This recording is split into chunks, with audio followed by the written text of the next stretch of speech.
시대에 따라서 이제 교회 가운데 유행처럼 번지는 단어들이 있죠. 뭐 비전 기억하시죠? 힐링 기억하시죠? 또 셀 처치가 또 한때는 또 흔들었고, 또 요즘에는 이제 이머징 처치라고 어떻게 하면 좀 예배를 더 가깝게 드릴까 뭐 이런 고민들이 있습니다. 이에 따라 건물도 짓고 프로그램도 만들고 조직도 막 뒤바꾸고요. 세상의 흐름에 응답하려는 이 교회의 자구책 정도라고 저는 얘기하고 싶은데요. 저도 이런 흐름을 좇았고 그리고 이런 흐름을 주도했던 사람이기도 합니다. 그런데 제가 청년이었을 때는 지금 단어들하고는 좀 다른 이슈들이 있었습니다. 그때 목사님께서 강단에 쓰시면은 꼭 한 번씩 외치고 내려오시는 말씀이 있었습니다. 여러분은 어떤지 잘 모르겠는데 코람데오라는 단어였어요. 이 코람데오는 코람이라는 말이 앞에라는 뜻이고 데우스는 하나님을 뜻합니다. 정리하자면 하나님 앞에 선 신앙, 우리가 매일매일 하나님 앞에 서자 뭐 이런 것을 뜻하는데요. 유식한 말로 이걸 가지고 신전 의식이라고 하지요. 이런 신앙을 가지고 사는 사람들을 성도라고 가르쳤습니다. 귀가 따갑도록 들었고요. 그런데 어느새인가 이 말이 사라지기 시작했습니다. 그리고 요즘에는 코람데오라고 말하시는 분 거의 제가 잘 보지 못했습니다. 그런데 얼마 전에 CBS 보도를 통해 제가 이 단어를 다시 보게 되었습니다. 보여주시죠. 다락방 탈퇴자들 코람데오 연대 결성. 이거 보셨는지 모르겠습니다. 지난달 이 다락방 출신의 교육자들이 이단 교리를 전파하고 전도운동을 하면서 교회에 무리를 일으킨 것에 대해서 대대적으로 사과했습니다.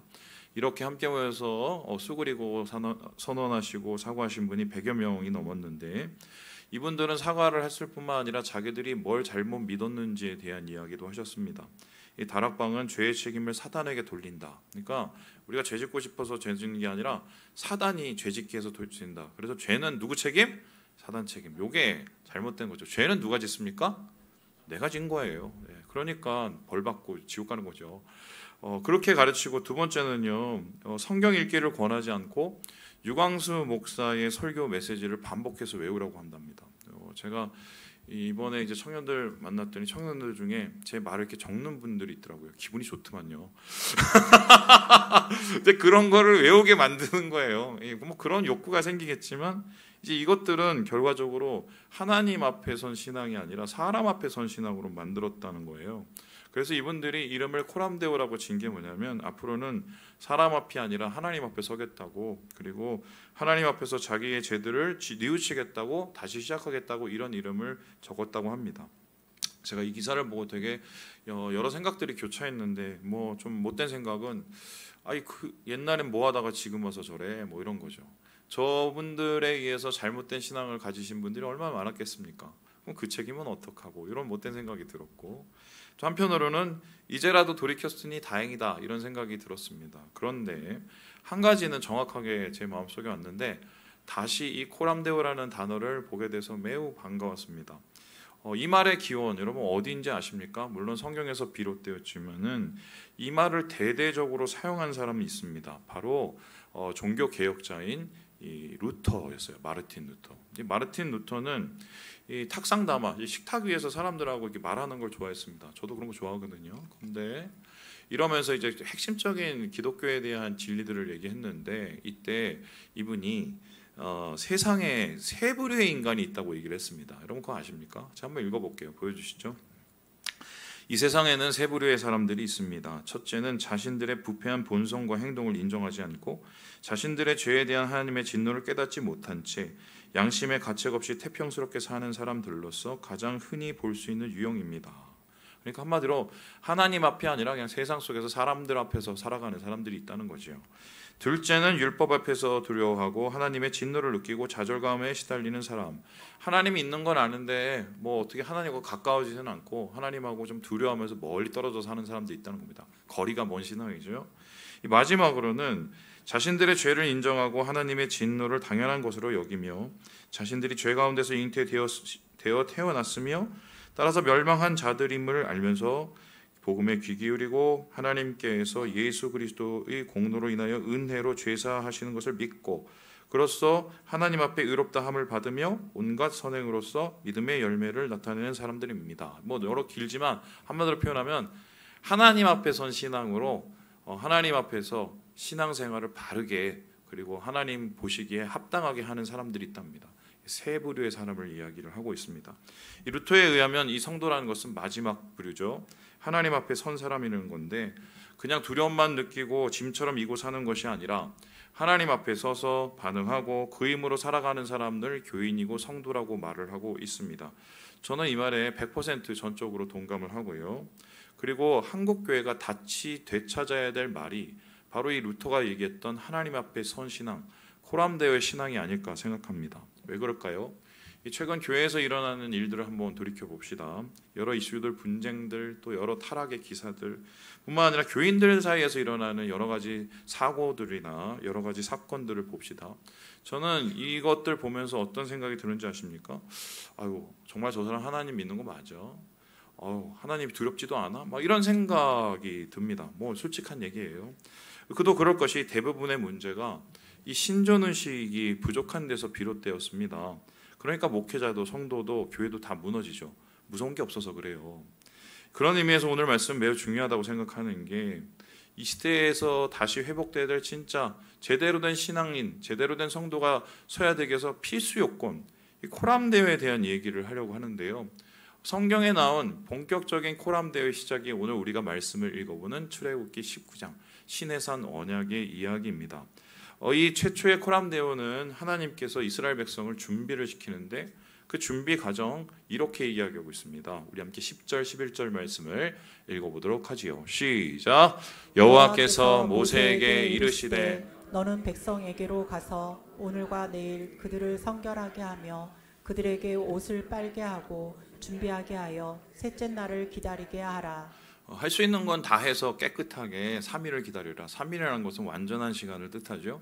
그 사람이 3일을 가만히 있으면 하나님 생각을 하게 된다는 그런 속설도 있어요. 하나님께서는 그렇게 준비시키면서 하나님 앞에 서게 하려고 하는 것입니다. 준비를 했고요. 3일 만에 하나님 앞에 섭니다. 그런데 여기서 이 사람들의 반응이 나타나는데 오늘 우리가 이 반응을 살펴보려고 합니다. 이게 그냥 누가 시켜서 가르쳐서 한 게 아니라 하나님 앞에 준비하고 섰더니 자연스럽게 인간에게 나온 이 반응이 크게 세 가지로 볼 수가 있거든요. 그래서 오늘은 하나님 앞에 서게 되는 때 우리가 신존의식으로 코람데오 신앙을 가질 때 우리 마음속에서 무엇이 과연 회복돼야 되느냐 모여야기를 여러분과 하려고 합니다. 그러면 첫 번째 하나님 앞에 설 때 나타나는 반응은 무엇일까요? 우리 같이 한번 읽어볼까요? 시작. 경외. 하나님 앞에 설 때 인간에게 제일 먼저 나타나는 반응은 경외입니다. 경외는 무엇입니까? 두렵고 떨린다는 말이지만 사실 이 말은요 인간이 할 수 있는 존경의 극단적 단어를 가르친 겁니다. 누가 우리를 앞에 서서 얘기할 때 내가 저 사람을 존경한다. 그럴 때 우리는 경외라고 얘기합니다.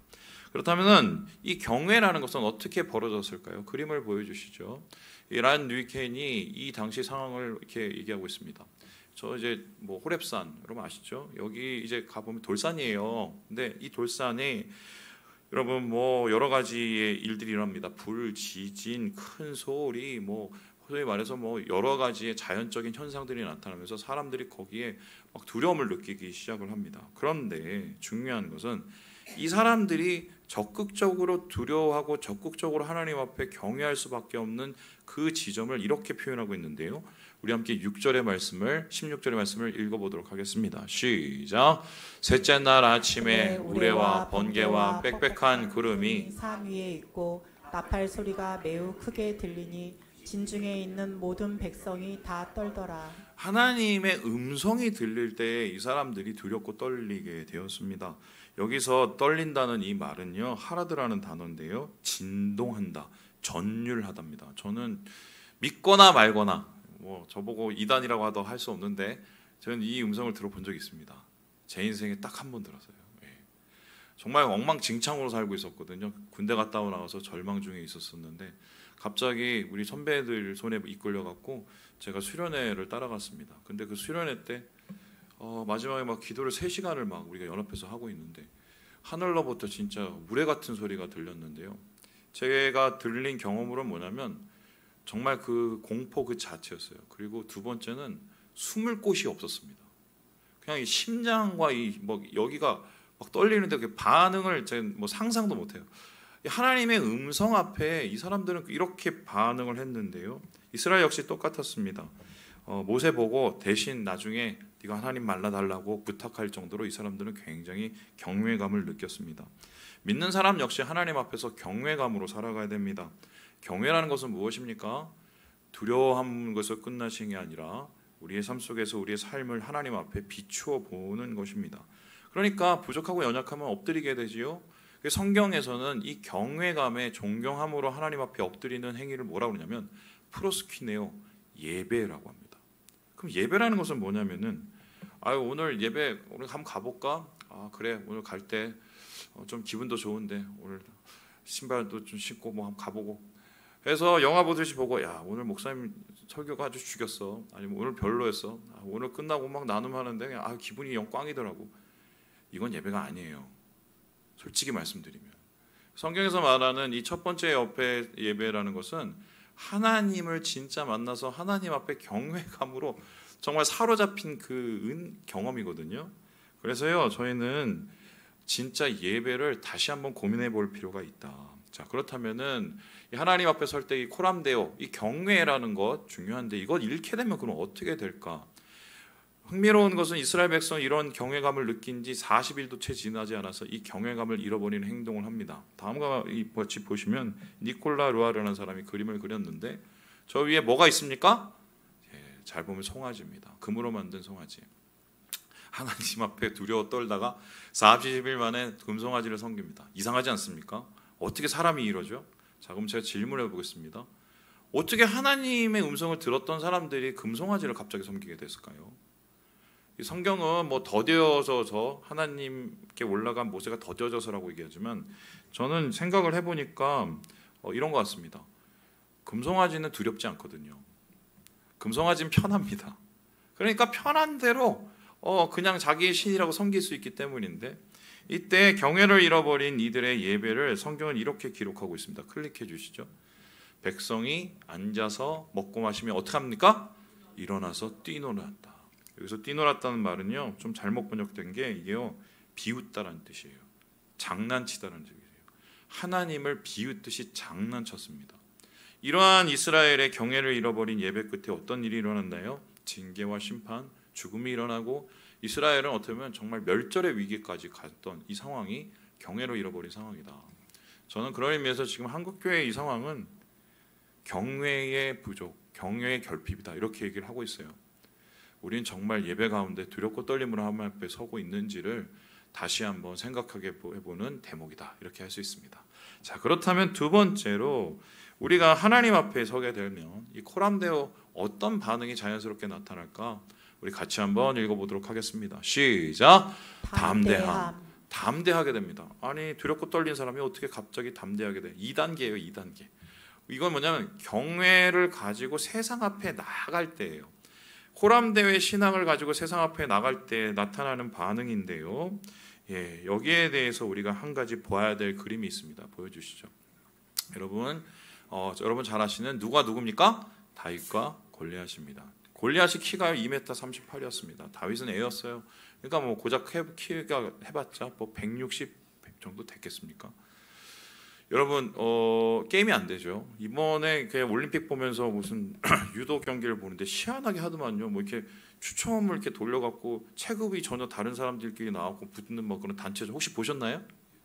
저희 그 무슨 안바울 뭐 선수가 체급이 한참 높은 사람하고 하는데 쩔쩔매는 걸 보고 제가 이건 좀 너무 심한다 이런 생각이 들었어요. 게임이 안 되죠. 근데 지금 골리앗과 다윗은 아예 그런 게임조차도 올릴 수 없는 사람들이에요. 골리앗은 키가 클 뿐만 아니라 전쟁에 능숙한 사람이었습니다. 사람을 죽이기를 밥 먹듯 한 사람이고 다윗은 전쟁 경험이라는 건 1도 없고 굳이 해본 거라면은 양치다가 뭐 이리 잡은 게 전부 다인 사람입니다. 그런데 이 둘이 섰습니다. 그런데 여기에 대한 이 다윗의 반응이 참 재밌는데요. 우리 함께 열왕기상 17장 말씀을 읽어보도록 합니다. 시작. 다윗이 블레셋 사람에게 이르되 너는 칼과 창과 단창으로 내게 나아오거니와 나는 만군의 여호와의 이름 곧 내가 모욕하는 이스라엘 군대의 하나님의 이름으로 내게 나아가노라. 다른 사람들 다 벌벌 떨었어요. 왜냐하면 이길 수가 없으니까요. 이건 뭐 대봐도 안 되는 거니까 굳이 안 되는 게 좋은 거죠. 그럼에도 불구하고 다윗이 담대하게 설 수 있었던 것은 뭡니까? 골리앗을 본 게 아니라 누구를 봤어요? 하나님을 봤기 때문이에요. 여러분, 우리가 코람데의 신앙을 가지고 하나님 앞에서는 경외함을 갖지만 그 신앙을 가지고 세상에 가면 사람보다는 하나님을 보게 됩니다. 사람을 두려워하지 않고 하나님을 두려워하게 됩니다. 어떤 결정을 하든지 사람 중심의 결정이 아니라 하나님 중심의 결정을 하게 됩니다. 그래서 항상 우리에게는 질문이 있어야 돼요. 어떤 질문입니까? 하나님이 지금 나에게 무엇을 원하실까? 이 사람과 저 사람의 요구와 이 사람과 저 사람의 두렵게 하는 그것들이 아니라 지금 하나님께서 나에게 말씀하시는 그 음성 앞에 순종하는 것이, 이게 코람데의 신앙이고, 이 신앙을 가질 때 우리는 세상 앞에서 담대할 수 있게 된다는 것입니다. 그런데 이러한 마음을 가지고 살았던 사람들조차도 때로는 이러한 담대함을 잃게 됩니다. 코람데오를 희미하게 가졌기 때문인데, 그렇다면 이렇게 하나님 앞에 서서 세상 앞에 담대했던 신앙을 잃어버리면 사람은 어떻게 될까요? 그 대표적인 예가 있습니다. 바로 다윗의 앞선 왕이었습니다. 보여주시죠. 여러분, 사울 아시죠? 사울이 완전히 무너졌을 때 마지막 한 행동이 있습니다. 그 행동이 뭔지 아세요? 엔돌이라는 마을에 가서 거기에 신접한 여인을 만납니다. 왜 만났느냐? 무서워서 만났어요. 사람들이 자기를 어떻게 볼까 무서웠고, 블레셋이 쫓아오니까 망할 것 같고, 그의 인생에서 나라를 좀 부강하고 잘 만들 수도 있었는데 다윗 쫓다가 엉망진창으로 만들어 버렸거든요. 그래서 두려워서 찾아간 게 신접한 여인입니다. 왜 찾아갔느냐? 여기에서 하나님이 아니라 다른 사람을 만나기 위해서요. 누구죠? 사무엘이라는 사람인데, 그냥 사무엘에게 사람이 아니라 귀신을 만나러 갑니다. 여기 이 사무엘 귀신이 진짜냐? 가짜죠.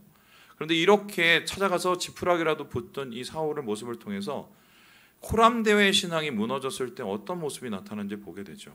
이후에 사무엘의 귀신 얘기를 듣고 사울은 이렇게 반응을 하는데요.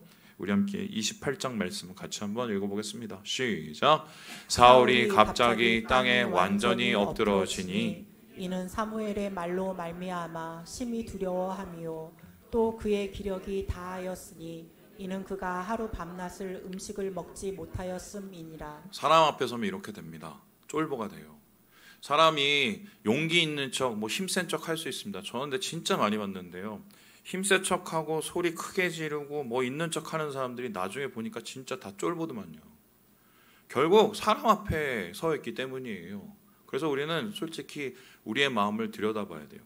사람마다 자기를 두렵게 하는 것들이 있거든요. 그리고 두렵게 하는 상황들이 있습니다.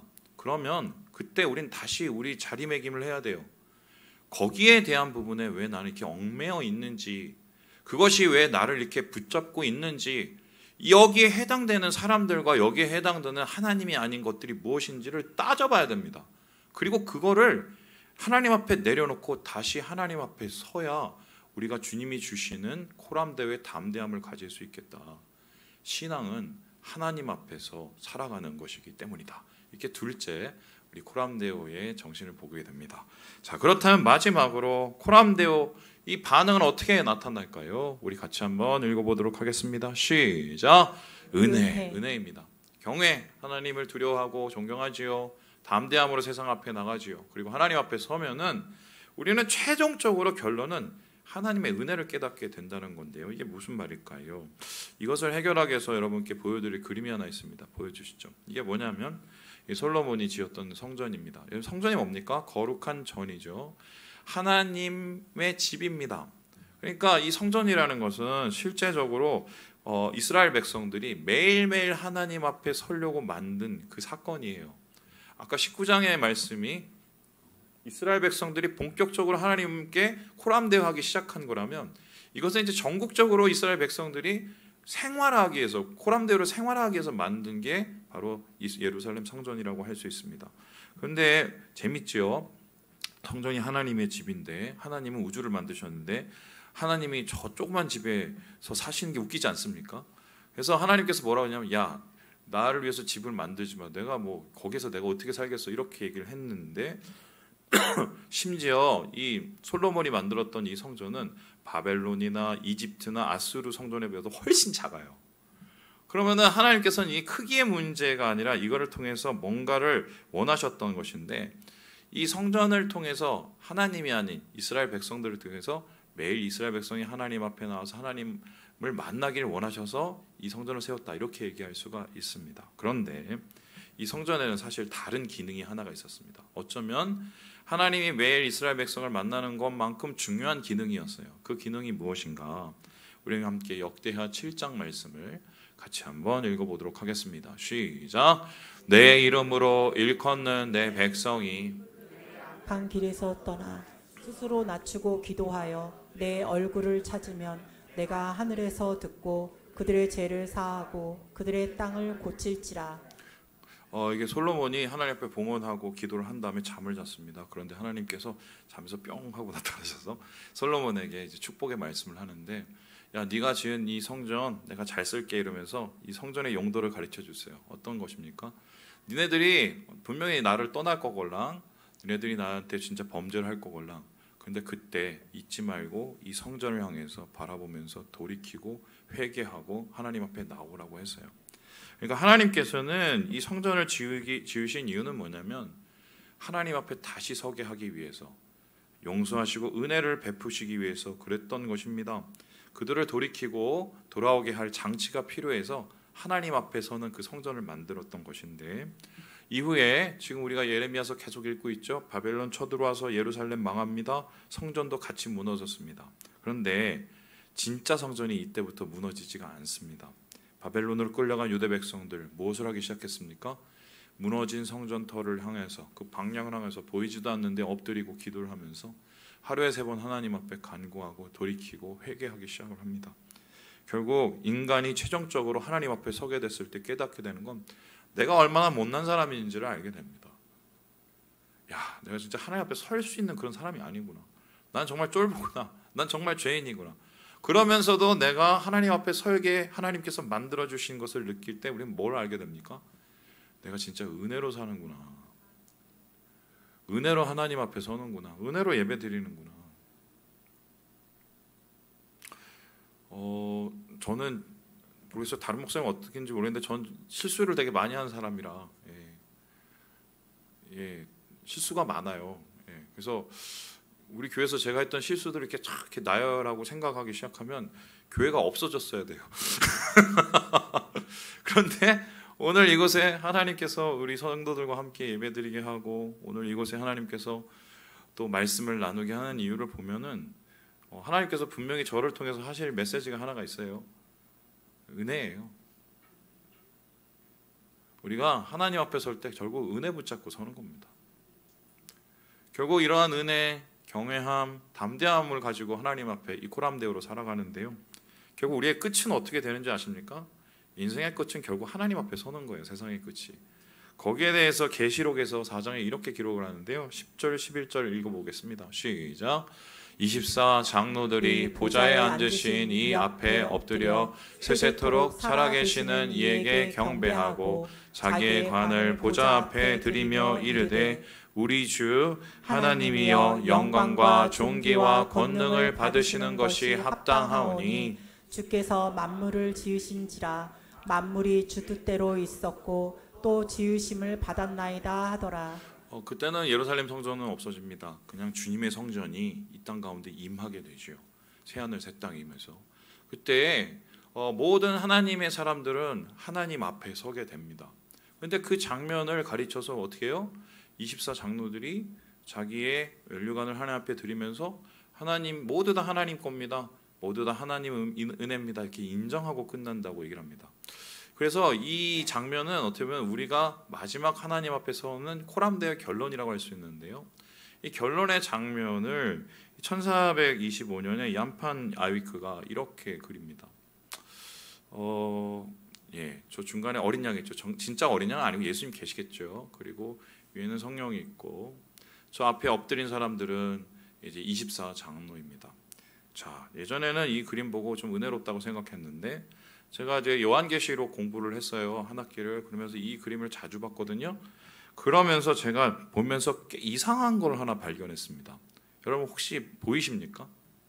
이 그림 보이세요?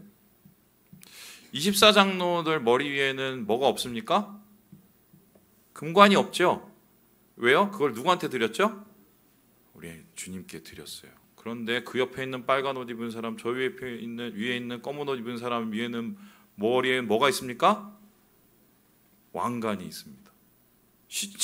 이상하지 않습니까? 저 사람들이 누군데 24장로라면은 유대인과 이방인을 대표하는 하나님의 거룩한 무리들이에요. 가장 하나님께서 인정하시는 사람들인데 이 사람들은 자기의 면류관을 갖다가 하나님 앞에 바치고 주님께 바치는데 이 사람들은 그거보다 더 큰 왕관을 쓰고 있습니다. 누굴까요? 교황들이에요. 그러면 웃기지 않습니까? 목을 꼿꼿이 세우고 다리를 꼿꼿이 세우고 그냥 구경하듯이 이 장면을 쳐다보고 있습니다. 뭐 이걸 왜 그렸는지 잘 모르겠지만 저렇게 그린 이유가 뭐냐면 이 사람들이 돈을 냈어요. 그 사람들이 돈을 내서 자기도 그 장면에 이제 한마디로 그 주인공이다, 자기가 인정받는다, 뭐 이런 걸 하기 위해서 했는데 저는 이걸 보면서 이래서 중세교회가 망했구나라는 걸 알게 됐습니다. 하나님 앞에 서 있는 장면 코람데오를 보면서도 하나님 앞에 서 있지를 않는 거죠. 여전히 자기의 왕관을 꼿꼿이 세우고 사람 앞에서 세상 앞에서 인정받고 또 세상 앞에서 자기 욕망 채우면서 사는, 결국 그래서 중세교회가 망한 겁니다. 그런데 여러분 이 그림 보면서 중첩되는 그림 있지 않으십니까? 오늘 한국의 교회 말씀 속에서 얼마나 거룩한 말씀들을 많이 쏟아냅니까? 저도 얼마나 거짓말 많이 했나요? 여 앞에 서 있는 저 구경꾼처럼. 근데 정작 예배를 마치고 집에 돌아가면 꼿꼿이 나의 왕관을 쓰고 주님 앞에 서기보단 세상 앞에 서는 모습, 이게 우리의 모습이 아닌가. 결국 신앙은 둘 중에 하나를 선택하는 거예요. 코람데오 하면서 엎드릴지 아니면 그걸 바라보면서 꼿꼿이 서 있을지. 말씀을 마칩니다. 사랑하는 여러분, 신앙은 하나님 앞에 서 있는 겁니다. 그거 회복해야 세상에서 우리가 승리할 수 있습니다. 주님 안에서 이 코람데오의 신앙으로 이 한 주를 힘차게 살아가시는 우리 모든 형제 자매들 되시길 주님의 이름으로 축원합니다.